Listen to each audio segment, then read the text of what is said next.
مجھے نماز اس لیے نہیں پڑھنی چاہیے صرف کہ نہیں پڑھوں گا تو سزا ملے گی۔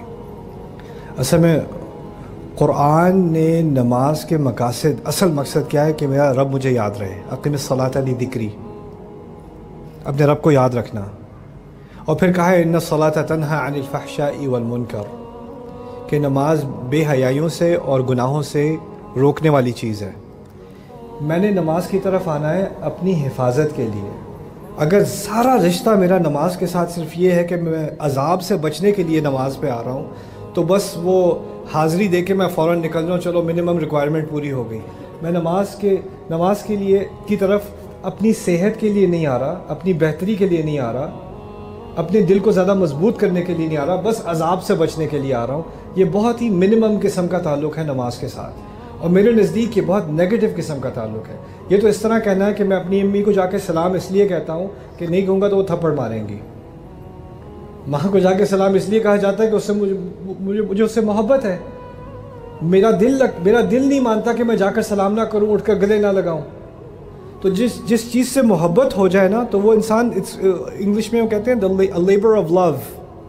تو نماز، صلاۃ should be a labor of love، کسی کی مدد کرنا، یہ سوچ کر کہ اگر نہیں کروں گا تو گناہ ہوگا، یہ بھی میرے نزدیک ایک بہت کم سوچ ہے۔ اس سے ہمیں اوپر بڑھنا ہوگا۔ میں کسی کی مدد اس لیے کروں کہ شاید اگر ایک دن مجھے مدد چاہیے ہو تو میں کیا کروں؟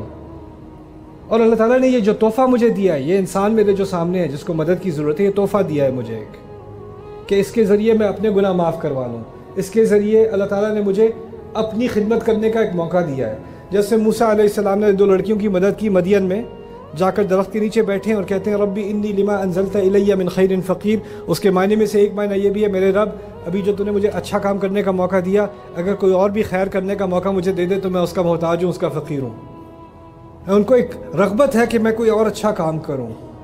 اب آتے ہیں قرآن کی طرف۔ میرے نزدیک قرآن اس طرح کا پڑھا کہ پڑھو، نہیں پڑھو گے تو قیامت کے دن تمہارے خلاف گواہی دے گا، یہ ہوگا وہ ہوگا۔ ٹھیک ہے، وہ باتیں بعد میں ہو جائیں گی۔ پہلے I think we need a labour of love.